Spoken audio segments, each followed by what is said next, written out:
है भारतीय मानव अधिकार एसोसिएशन की तरफ से। आज हम लोग आए हुए हैं, आपसे मिलिएगा। आप है एडवोकेट पंकज गुप्ता। नमस्कार। और मैं हूँ ज्योति मुखिया। हम लोग पर्शियन ह्यूमन राइट्स एसोसिएशन से है।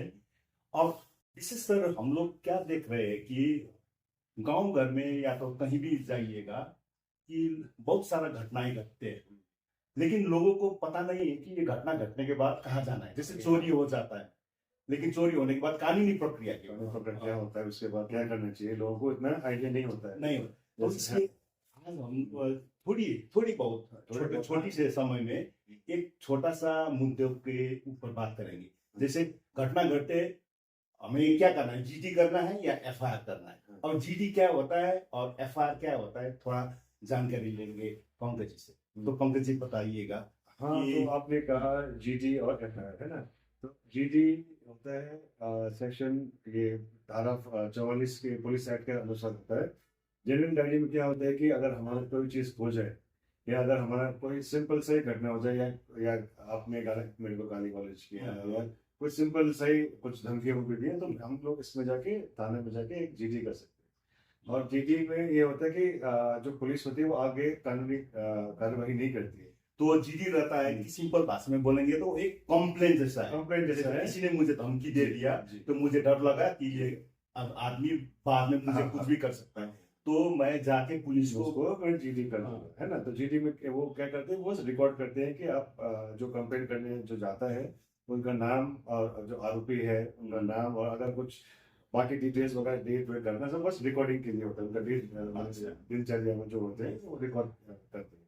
ओके, तो एक रहा जीडी रहा। जीडी है एक साधारण घटना को एक कंप्लेंट लॉन्च करना, और दूसरा रहता है कि एफआईआर होता है जो प्राथमिक सूचना रिपोर्ट बोलते हैं। जो उसका जैसे हमने सीआरपीसी में तो उसको कोई डेफिनेशन नहीं है, अभी तो बीएनएसएस है। तो उसमें लेकिन 154 धारा जो पहले सीआरपीसी में था, अभी 173 में बीएनएसएस के अंतर्गत होता है। उसमें फर्स्ट इंफॉर्मेशन रिपोर्ट किया जाता है। उसमें हम लोग को उसमें 3 महत्वपूर्ण तत्व होते हैं इसके एफआईआर के। पहले जो होता है वो है कि ये एक कॉग्निजेबल ऑफेंस होना चाहिए। नंबर 1 कॉग्निजेबल ऑफेंस, जो हिंदी में संज्ञेय अपराध बोलते हैं, संज्ञेय जो संगीन अपराध जो होते हैं।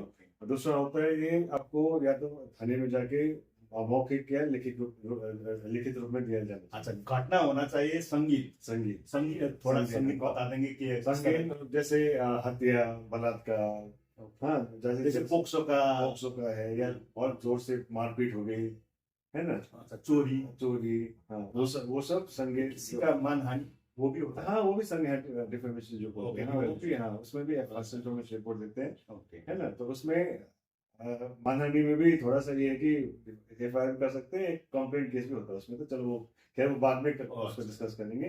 तो मेन तो अभी हमारा जीटी या एफआईआर का बात हो रहा है ना। तो एफआईआर तो मैंने बताया कि 3 तत्व होते हैं। एक तो कम्युनिकेशन उसको पता है दिया, दूसरे में एक मौखिक या लिखित रूप में हमको थाने में जाके कंप्लेंट देना पड़ेगा। अच्छा। और तीसरा होता है कि वो उसका सिग्नेचर जो कंप्लेनेंट होता है, मुखबिर जो बोलते हैं, अच्छा, उसका हस्ताक्षर होना बहुत जरूरी है। तो एफआईआर करते वक्त 3 चीजों का ध्यान रखना चाहिए। एक घटना कॉग्निजेबल होना चाहिए, और दूसरा एक लिखित या मौखिक रूप में होना चाहिए। जो उसमें मौखिक या लिखित रूप में जो होना चाहिए उसमें सब डिटेल्स होना चाहिए उसमें कि घटना कब हुई, किस तारीख को हुई, कितने बजे हुई, किसके सामने हुई, है ना, आपके साथ क्या हुआ, पूरे डिटेल्स में वो आपको लिखना पड़ेगा। और सिग्नेचर जो कंप्लेनेंट है वो उसी का होना चाहिए। और अगर आप सपोज पढ़े लिखे नहीं है, आपको लिखना नहीं आता, हाँ नहीं मीन्स वो लिखना भी नहीं आता, तो आप अपने रिश्तेदार या किसी जानने वाले अपने दोस्त से, जिसको स्क्राइब बोलते हैं, उससे लिखवा सकते हो, है ना, लिखवा सकते हो। लेकिन आपको सिग्नेचर आपको करना जरूरी है,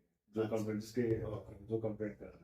अच्छा, अब ये तो हुआ एक प्रोसेस हुआ, लेकिन कभी कभार ऐसा हो जाता है कि थाने में जाते हैं लोग, जाते हैं घटना को लेके कि एफआईआर दर्ज करना है, तो लेकिन कभी कभार हो ही जाता है कि वो एक्सेप्टेबल नहीं होता है। उस समय क्या कर सकते हैं? एक्सेप्टेबल नहीं मीन्स वो कभी कभी थाने वाले एक्सेप्ट नहीं करते, है ना। तो उस केस में आप क्या कर सकते हैं कि जो आपके स्थानीय जो एसपी होते हैं, अच्छा, उस वहां पे आप कंप्लेंट कर सकते हैं। वही 173 धारा के अनुसार सब सेक्शन 4 है या 3 है। तो उसमें क्या कहते हैं, आप एसपी को चिट्ठी लिख सकते हैं, एक कागज लिख सकते हैं, उसमें ये बोल के कि आपका ऐसा ऐसा जुर्म हुआ है, तो आपका थाने में कंप्लेंट एक्सेप्ट नहीं किया, अच्छा तो वो जो एसपी स्थानीय एसपी होते हैं वो भी, लेकिन वो पहले ये देखेंगे कि सेटिस्फाई करेंगे अपने आप को कि वो कॉग्निजेबल ऑफेंस है कि नहीं, ओके तो वो स्थापित करना बहुत जरूरी है। ओके कॉग्निजेबल ऑफेंस है, वो अगर संतुष्ट हो गए तो फिर वो या तो खुद उसकी जांच पड़ताल करेंगे या किसी अपने सबॉर्डिनेट या किसी और ऑफिसर को, पुलिस अफसर को बोल के उसकी जांच पड़ताल, है ना। और अगर एक ऑप्शन तो वो बता दिया एसपी साहब वाला, दूसरा ऑप्शन है कि आप एक लिखित रूप में आप कोर्ट में, न्यायालय में भी आप एक कंप्लेंट दे सकते हैं वहाँ पे। जी, कंप्लेंट दे सकते हैं, तो वहाँ पे भी वो जज साहब अपने आप को सेटिस्फाई करेंगे कि ये कॉग्निजेबल ऑफेंस हुआ है। अगर वो सेटिस्फाई होते हैं तो फिर वहाँ के स्थानीय जो पुलिस अधीक्षक हैं उनको वो फिर डायरेक्शन देंगे कि आप इस एफआईआर को दर्ज रिकॉर्ड करें। अच्छा सुना है, पता नहीं, एक जीरो एफआईआर भी होता है। जी सर, जीरो एफआईआर होता है। जीरो एफआईआर इस केस में होता है कि सपोज एक हस्बैंड वाइफ का लड़ाई हो गया है ना, सपोज हस्बैंड वाइफ सिलीगुड़ी में है ना, तो अब वाइफ तो अब हस्बैंड ने पीट दिया वाइफ का, वाइफ डर के मारे कशंग में आ गई, है ना। अब वो कशंग में आके तब उसको तो थोड़ा डर भी लगता है, वो होता है कि वो सिलीगुड़ी में ना जाए, है ना। तो उस केस में या बाकी केसेस में भी ये कर सकते हैं कि मैं कशंग में ही, घटना तो सिलीगुड़ी में हुई थी, लेकिन मैं कशंग में आके कशंग के थाने में एफआईआर कर सकता हूँ।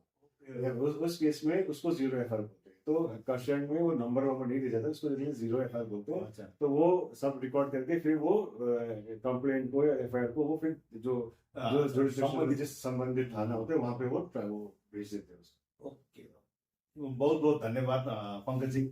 हम लोग ऐसा ही छोटी छोटी टेक्निकल बातें हैं, वो उन ये सब बातें को साधारण जनता किस तरह से समझ सके, वो कोशिश रहता है। ये एक हमारा एक क्या है कि प्रयास है कि हम वो कॉमन लोगों के बीच पहुंच के हम जो कानूनी कार्रवाई होती है वो आपको, जो प्रोसेस होता है उसको आपको समक्ष हम आपको ज्ञान दें इसका।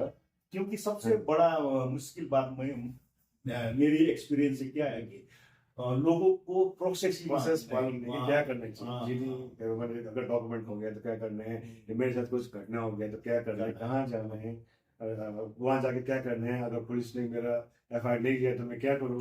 मोस्टली लोग क्या होते हैं कि वापस आ जाते हैं, है ना, पुलिस ने नहीं किया, तो वो आगे का प्रोसेस है, एसपी या न्यायालय में जाके आप ये कर सकते हो। तो हम लोग, हमारा वही प्रयास यही है कि आप लोगों को थोड़ा एजुकेट करें इन सब बातों में, और अगली बार भी हम लोग फिर दूसरे मुद्दों से या तो दूसरा टेक्निकल बातें लेके आपके साथ आएंगे। बहुत बहुत धन्यवाद। Thank you very much.